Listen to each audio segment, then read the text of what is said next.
नमस्कार दोस्तों, मैं हूं रोहित। आज मैं आपको अपने जीवन की सबसे डरावनी घटना के बारे में बताने जा रहा हूं। कभी कभी यादें इतनी दर्दनाक होती हैं कि उन्हें भुलाना चाहते हैं, लेकिन कुछ यादें आपका पीछा नहीं छोड़ती। ये कहानी मेरी और मेरे 4 दोस्तों अनुज, प्रिया, नेहा और मयंक की है। हम सब दिल्ली विश्वविद्यालय में एक साथ पढ़ते थे और ग्रेजुएशन के बाद हमने तय किया था कि पूर्वोत्तर भारत की यात्रा करेंगे। मेघालय हमारे लिस्ट में सबसे ऊपर था। उसकी प्राकृतिक सुंदरता और रहस्यमयी संस्कृति के कारण हमने महीनों तक इस ट्रिप की योजना बनाई। हर जगह के बारे में रिसर्च किया। शिलांग, चेरापूंजी, डॉकी, मावलिनोंग। हमारा प्लान था कि हम 1 हफ्ते की यात्रा करेंगे, लेकिन जो हुआ उसने हमारी जिंदगी हमेशा के लिए बदल दी। मैं अब भी उस रात को याद करता हूं जब हमें पता चला कि प्रकृति की सुंदरता के पीछे कितनी भयावहता छिपी हो सकती है। हम अप्रैल के महीने में गुवाहाटी पहुंचे। वहां से हमने एक टैक्सी किराए पर ली और शिलांग के लिए निकल पड़े। मौसम सुहावना था, हल्की बारिश के साथ। मेघालय की हरियाली देखकर हम सब मंत्रमुग्ध थे।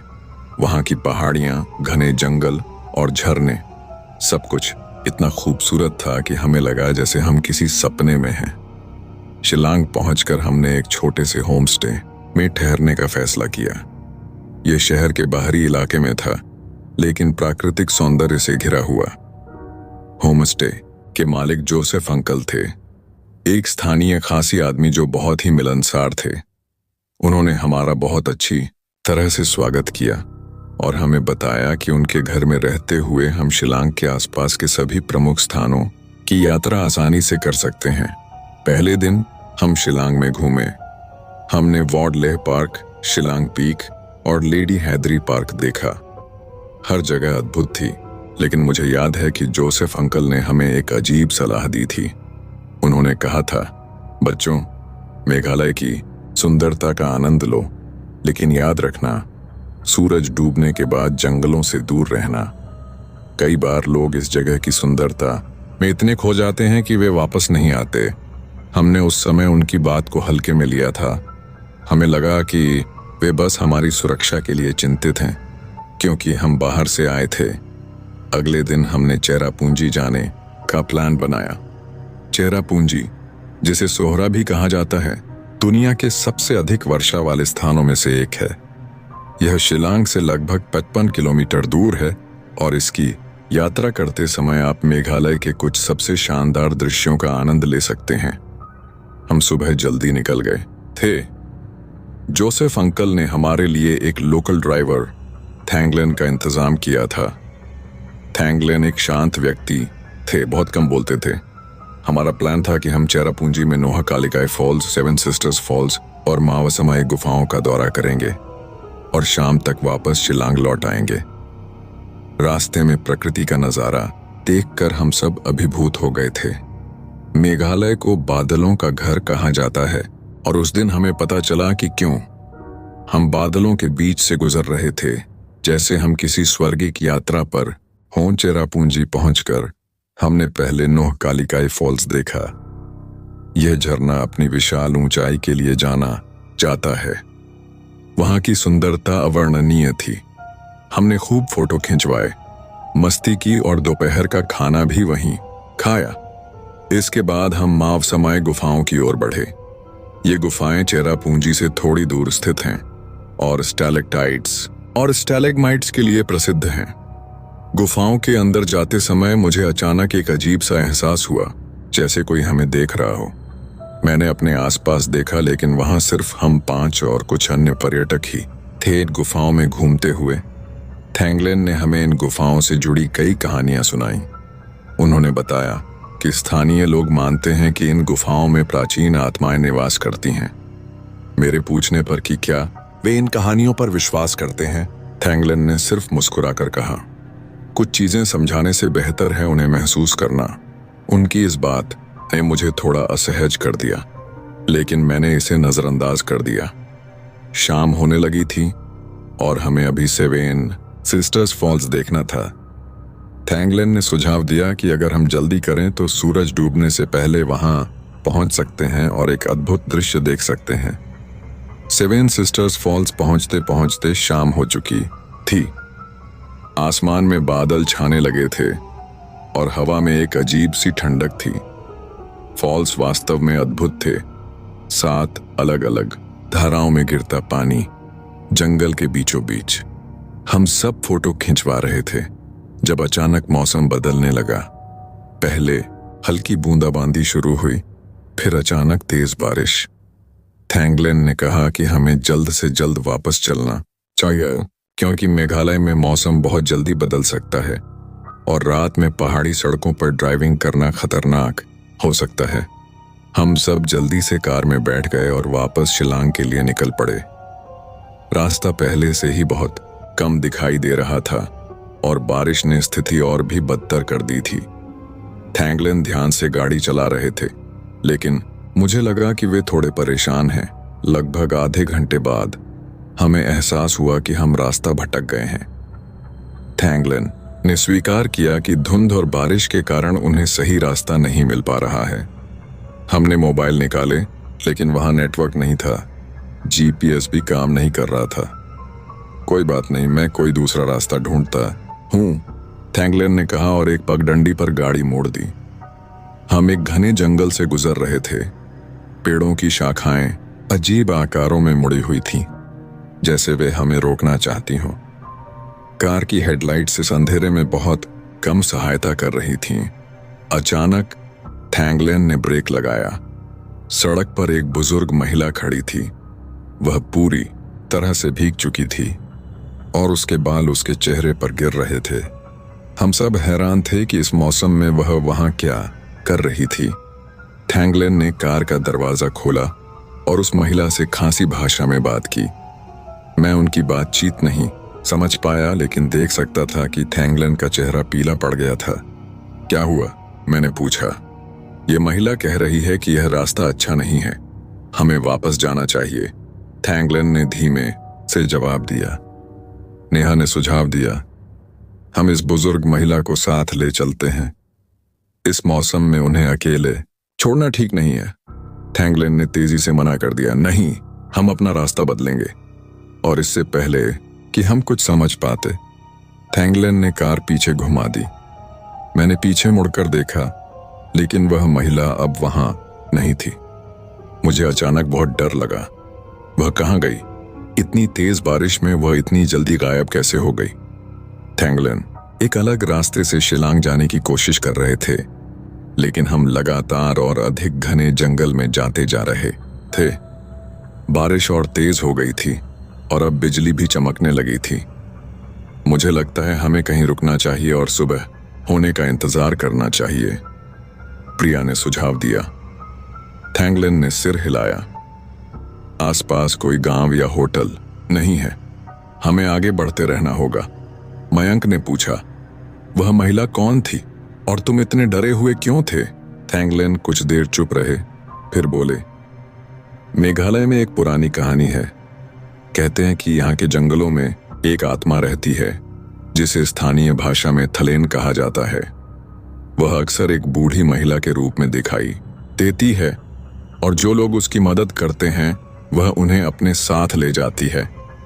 ये सिर्फ अंधविश्वास है, अनुज ने कहा, हालांकि उसकी आवाज में भी डर झलक रहा था। शायद, थैंगलेन ने जवाब दिया, लेकिन मेरा दादा इसी तरह गायब हुए थे। एक रात वे घर से निकले और फिर कभी वापस नहीं आए। लोगों ने कहा कि उन्होंने एक बूढ़ी महिला को सड़क पर देखा था। हम सब चुप हो गए। बाहर अंधेरा और गहरा हो रहा था और जंगल के शोर, पेड़ों की पत्तियों का सरसराना, कीड़ों की आवाज और दूर से आते जानवरों के रोने की आवाजें हमारे डर को और बढ़ा रहे थे। अचानक कार रुक गई। थैंगलेन ने इंजन स्टार्ट करने की कोशिश की, लेकिन कार स्टार्ट नहीं हुई। लगता है इंजन में पानी चला गया है, उन्होंने कहा। अब क्या करें? नेहा ने पूछा। उसकी आवाज कांप रही थी। थैंगलेन ने हेडलाइट्स के प्रकाश में बाहर देखा और कहा, मुझे लगता है कि मैं थोड़ी दूर कुछ रोशनी देख रहा हूं। शायद वहां कोई गांव हो। मैं जाकर देखता हूं और मदद लाता हूं। नहीं, हम सब साथ चलेंगे, मैंने कहा। मुझे अकेले रहने का विचार बिल्कुल पसंद नहीं था। हम सब बारिश में भीगते हुए उस रोशनी की ओर चल पड़े। रास्ता बहुत कठिन था। कीचड़, पत्थर और जंगली झाड़ियां हमारे रास्ते में आ रही थीं। हम एक दूसरे का हाथ पकड़े हुए थे ताकि कोई खो न जाए। लगभग 20 मिनट चलने के बाद हम एक छोटे से क्लियरिंग में पहुंचे। वहां एक पुराना जीर्ण शीर्ण घर था। उसकी खिड़कियों से मध्यम रोशनी आ रही थी। यह अजीब है, थैंगलन ने धीमे से कहा। मुझे नहीं पता था कि यहाँ कोई रहता है। हम धीरे धीरे घर के करीब गए। घर पुराना था, लकड़ी से बना हुआ, और उसके चारों ओर अजीब सी सजावट थी। पेड़ों की शाखाओं से लटके पत्थर, हड्डियां और फूल। थैंगलन ने दरवाजे पर दस्तक दी। कुछ पल बाद दरवाजा खुला और एक बुजुर्ग व्यक्ति सामने खड़ा था। उनकी उम्र 80 के आसपास होगी। उनके चेहरे पर गहरी झुर्रियां थीं और उनकी आंखें बिना पुतलियों की थीं, पूरी सफेद। मैं डर के मारे जम गया।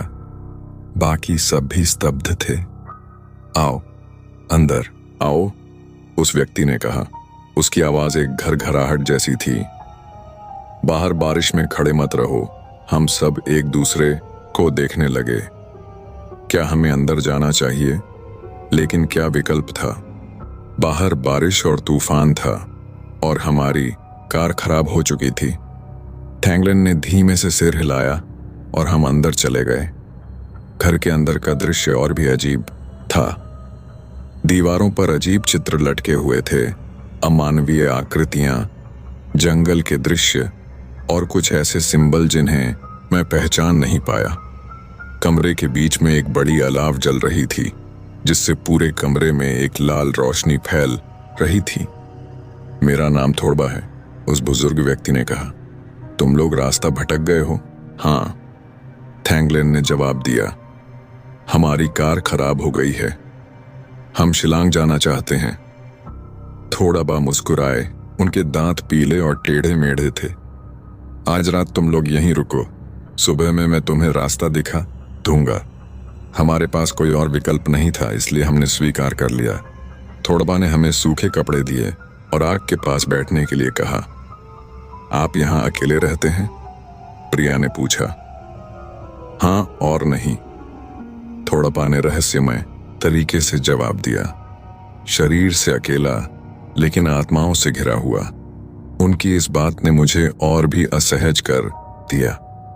मैंने नजर उठाकर देखा कि वे मेरी ओर देख रहे हैं। उनकी सफेद आंखें मुझे घूर रही हैं। तुम्हें डर लग रहा है? उन्होंने मुझसे पूछा। नहीं, मैंने झूठ बोला। डरने की जरूरत नहीं है, थोड़बा ने कहा। जंगल उन्हें नुकसान नहीं पहुंचाता जो उसका सम्मान करते हैं। मैं समझ नहीं पाया कि वे क्या कहना चाह रहे थे, लेकिन मुझे लगा कि यह कोई चेतावनी है। थोड़बा ने हमारे लिए एक गर्म पेय तैयार किया, जिसे उन्होंने थांग बताया, एक स्थानीय हर्बल चाय। हमने सब पी ली और मुझे अचानक बहुत नींद आने लगी। मेरी आंखें भारी हो रही थीं।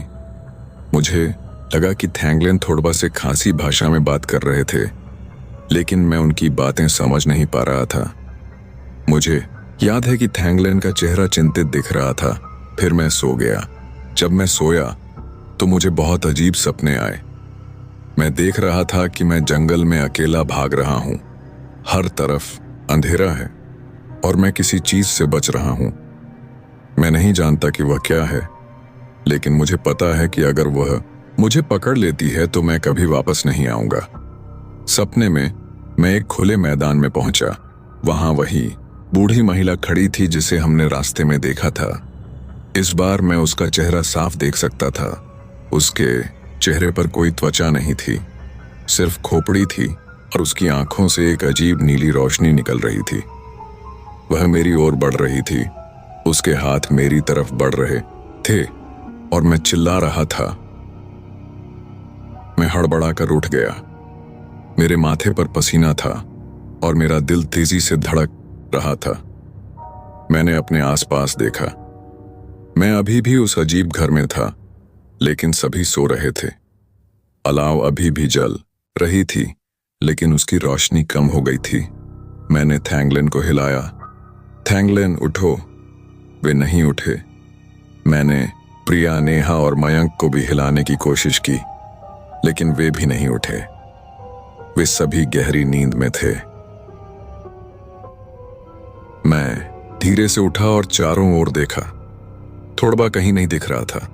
मुझे लगा कि मुझे बाहर जाना चाहिए और देखना चाहिए कि क्या हो रहा है। मैंने धीरे से दरवाजा खोला और बाहर झांका। बारिश रुक गई थी, लेकिन आसमान अभी भी बादलों से ढंका था। चांद की हल्की रोशनी में मैं थोड़बा को देख सकता था। वे घर से थोड़ी दूर खड़े थे और उनके चारों ओर अजीब सी रोशनी थी। मैं धीरे से उनकी ओर बढ़ा, यह देखने के लिए कि वे क्या कर रहे हैं। जैसे जैसे मैं करीब पहुंचा, मुझे एहसास हुआ कि वे अकेले नहीं थे। उनके चारों ओर कई अन्य आकृतियां थीं, अस्पष्ट पारदर्शी आकृतियां, जैसे भूत हों। मेरा दिल धड़कना शुरू हो गया। मैं वहां से भागना चाहता था। मैं वहां खड़ा, जमीन पर पैर जमाए हुए, अपने डर से जूझता रहा। थोड़बा और उन अजीब आकृतियों को देखते हुए मेरा मन कह रहा था कि वहां से भाग जाऊं, लेकिन मेरे दोस्त अभी भी घर के अंदर थे। उन्हें छोड़कर जाना मेरे लिए असंभव था। अचानक थोड़बा ने मुड़कर मेरी ओर देखा। उनकी सफेद आंखें चांदनी में चमक रही थीं। आओ, उन्होंने कहा। उनकी आवाज हवा में गूंज रही थी। मैं जानता था कि तुम जागोगे।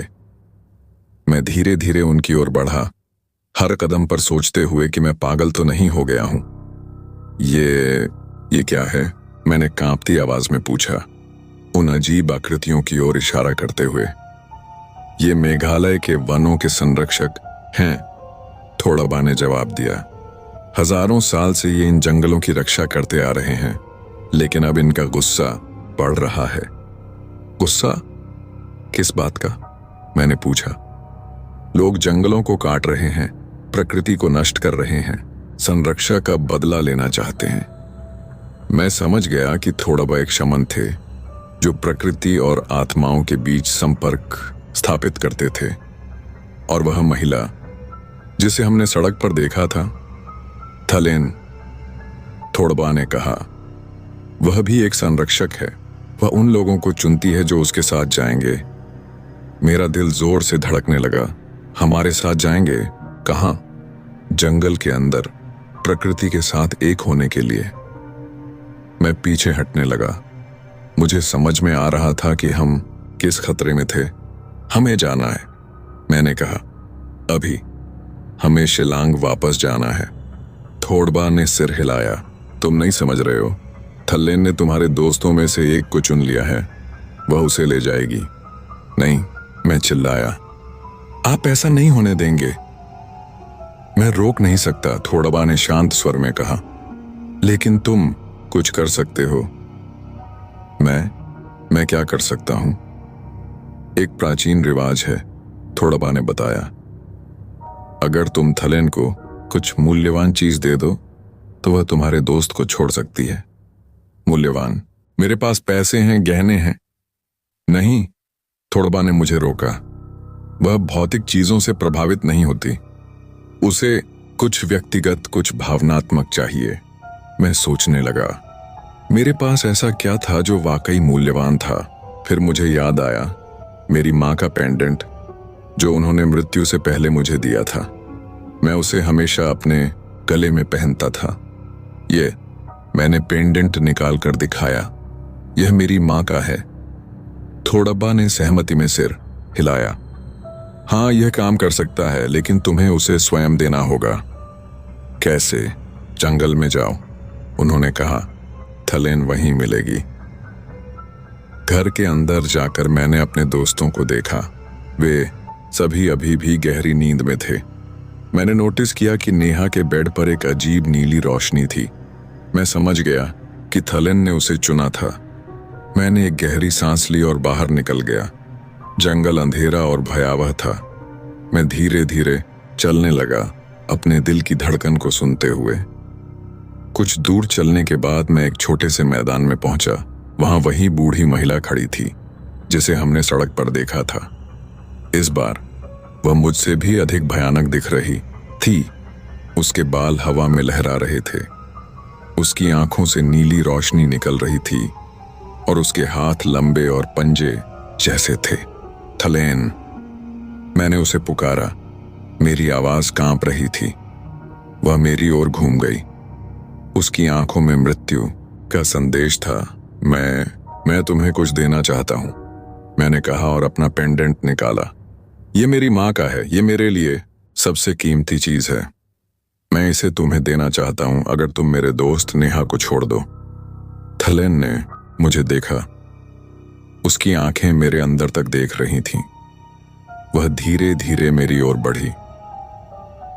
मैं अपनी जगह पर जम गया, डर से, लेकिन मैंने अपना हाथ आगे बढ़ाए रखा, पेंडेंट को दिखाते हुए। जब वह मेरे सामने पहुंची तो मैंने उसके ठंडे स्पर्श को महसूस किया। उसने पेंडेंट को छुआ और उसे मेरे हाथ से ले लिया। एक क्षण के लिए मुझे लगा कि समय रुक गया है। फिर थलेन ने अपना सिर हिलाया और वह गायब हो गई, जैसे वह हवा में खुल गई हो। मैं वहीं खड़ा रहा, हैरान और राहत महसूस करते हुए। मैंने अपनी मां का पेंडेंट खो दिया था, लेकिन मुझे उम्मीद थी कि मैंने अपनी दोस्त की जान बचा ली है। जब मैं घर लौटा तो मैंने देखा कि थोड़बा दरवाजे पर खड़े थे। उसने स्वीकार कर लिया। थोड़बा ने कहा, तुमने अपनी दोस्त की जान बचा ली है। मैंने राहत की सांस ली और अंदर जाकर अपने दोस्तों के पास बैठ गया। मैं बहुत थक चुका था और जल्द ही मैं भी सो गया। जब मैं अगली सुबह उठा तो सूरज चमक रहा था। मेरे दोस्त भी जाग रहे थे, लेकिन थोड़बा कहीं नहीं थे। रात को क्या हुआ? प्रिया ने पूछा, अपनी आंखें मलते हुए। मुझे कुछ याद नहीं है, मुझे बहुत अजीब सपने आए, नेहा ने कहा। मैं देख रही थी कि मैं जंगल में खो गई हूं और एक बूढ़ी महिला मुझे बुला रही है। मैंने उन्हें बताया कि रात को क्या हुआ था, लेकिन मुझे पता था कि वे मुझ पर विश्वास नहीं करेंगे। हम घर से बाहर निकले और देखा कि हमारी कार सड़क पर खड़ी थी, बिल्कुल ठीक हालत में। थैंगलिन ने कहा कि वे सुबह उठकर कार ठीक कर चुके थे। जब हम कार में बैठ रहे थे, मैंने पीछे मुड़कर उस घर को देखा। मैं चौंक गया। वहां कोई घर नहीं था, सिर्फ जंगल था। घर कहाँ गया? मैंने पूछा। कौन सा घर? मयंक ने पूछा। हम रात भर कार में ही सोए थे। मैं समझ गया कि मेरे अलावा किसी को कुछ याद नहीं था। क्या यह सब मेरी कल्पना थी? लेकिन मैंने अपनी गर्दन को छुआ। मेरी मां का पेंडेंट वहां नहीं था। हमारी यात्रा जारी रही। हम शिलांग लौट आए और अगले दिन हमने डॉकी जाने का निर्णय लिया। डॉकी अपने क्रिस्टल क्लियर पानी के लिए प्रसिद्ध है और भारत बांग्लादेश सीमा पर स्थित है। जोसेफ अंकल ने हमारे लिए एक नए ड्राइवर का इंतजाम किया, क्योंकि थैंगलिन कह रहे थे कि उन्हें कुछ पारिवारिक मामलों के कारण लौटना है। डॉकी का नजारा वाकई अद्भुत था। उमंगोट नदी का पानी इतना साफ था कि नाव ऐसी लग रही थी जैसे हवा में तैर रही हो। हमने वहां कई घंटे बिताए, फोटो खिंचवाए और स्थानीय व्यंजन खाए। फिर हम मावलिनो गए, जिसे एशिया का सबसे स्वच्छ गांव कहा जाता है। वहां का सौंदर्य और स्वच्छता वाकई प्रशंसनीय थी। हर घर के बाहर बांस से बनी कूड़ेदानियां थीं और पूरा गांव फूलों और हरियाली से भरा था। लेकिन मेरा मन अभी भी उस रात की घटनाओं से भरा था। मैं बार बार सोचता था कि क्या वाकई हुआ था और थलेन कौन थी। हमारी यात्रा का आखिरी दिन था और हम शाम को शिलांग लौट आए थे। जोसेफ अंकल ने हमारे लिए एक विदाई भोज का आयोजन किया था। भोजन के दौरान मैंने जोसेफ अंकल से पूछा, अंकल, क्या आप थलेन के बारे में जानते हैं? जोसेफ अंकल का चेहरा एकदम गंभीर हो गया। तुमने यह नाम कहाँ सुना? मैंने उन्हें बताया कि हमारे साथ क्या हुआ था जब हम चेरापूंजी से लौट रहे थे। जोसेफ अंकल ने गहरी सांस ली। थलेन एक प्राचीन किंवदंती है। कहते हैं कि वह उन लोगों को चुनती है जो प्रकृति को नुकसान पहुंचाते हैं। उसे एक उपहार देकर ही बचा जा सकता है, कुछ ऐसा जो वाकई कीमती हो। और थोड़ाबा, वह कौन था? थोड़बा, जोसेफ अंकल हैरान हो गए। वह तो एक प्रसिद्ध शमन था जो 100 साल पहले इसी क्षेत्र में रहता था। कहते हैं कि वह आज भी जंगलों में घूमता है, लोगों की मदद करता है। मेरे शरीर में एक सिहरन दौड़ गई। क्या मैंने वाकई एक मृत शमन से मुलाकात की थी? अगले दिन हम गुवाहाटी के लिए रवाना हो गए। वहां से हमें दिल्ली के लिए फ्लाइट लेनी थी। मैं अपने अनुभव के बारे में सोच रहा था। अभी भी उलझन में था कि क्या वह सब वास्तविक था या सिर्फ मेरी कल्पना। जब हम गुवाहाटी एयरपोर्ट पहुंचे तो मैंने सुरक्षा जांच के लिए अपनी जेब खाली की। मेरे हाथ में कुछ अटका, एक छोटा सा पत्थर जिस पर अजीब सिंबल उकेरे हुए थे। मैं इसे पहले कभी नहीं देखा था और मुझे याद नहीं था कि यह मेरी जेब में कैसे आया। जब मैं इसे देख रहा था तो एक बुजुर्ग महिला मेरे पास आई। वह स्थानीय दिख रही थी। उसने मेघालयी पारंपरिक पोशाक पहनी थी। यह एक सुरक्षा कवच है, उसने कहा, पत्थर की ओर इशारा करते हुए। थोड़बा ने तुम्हें दिया था, यह तुम्हारी रक्षा करेगा। मैं उसे देखता रहा, हैरान और डरा हुआ। आप कौन हैं? वह मुस्कुराई। बस एक पुरानी औरत जो उन्हें देखती है जो देखना चाहते हैं। और इससे पहले कि मैं कुछ और कह पाता, वह भीड़ में गायब हो गई। मैंने पत्थर को अपनी मुट्ठी में कसकर पकड़ लिया। मुझे एहसास हुआ कि मेघालय में जो कुछ भी हुआ था वह वास्तविक था। प्रकृति के रहस्य, प्राचीन आत्माएं, थलेन और थोड़ाबा, ये सब वास्तविक थे। और शायद मेरी माँ का पेंडेंट अब भी वहां है, मेघालय के जंगलों में, प्रकृति की रक्षा करते हुए। आज कई साल बीत जाने के बाद भी मैं उस यात्रा को नहीं भूल पाया हूं।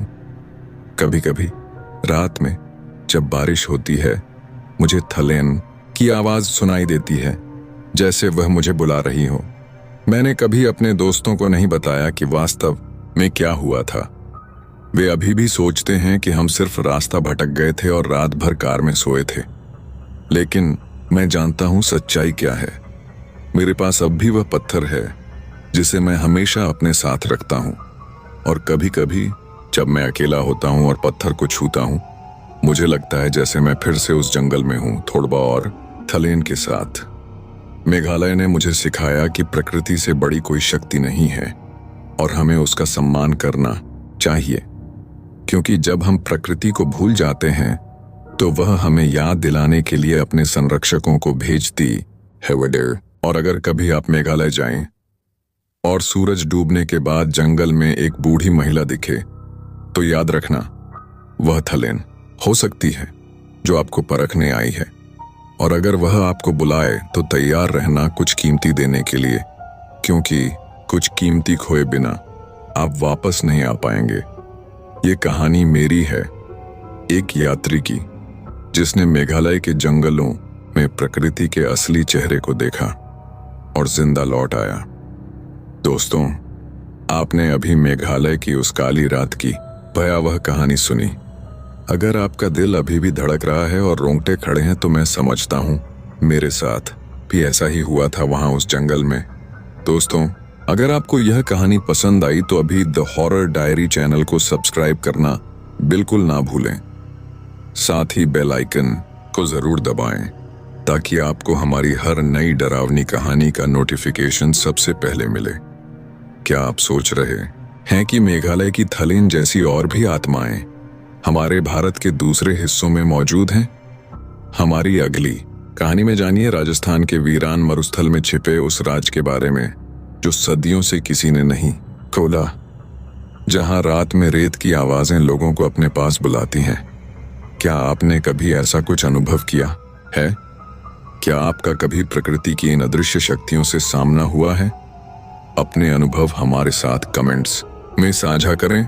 याद रखें, हम हर रोज एक नई कहानी लेकर आते हैं और आप हमें सुझा भी सकते हैं कि हमें किस जगह या किस राज्य की अगली कहानी बनानी चाहिए। सब्सक्राइब करें, लाइक करें और अपने दोस्तों को भी शेयर करें, क्योंकि डर अकेले में और भी ज्यादा डरावना होता है। कल फिर मिलेंगे द हॉरर डायरी पर।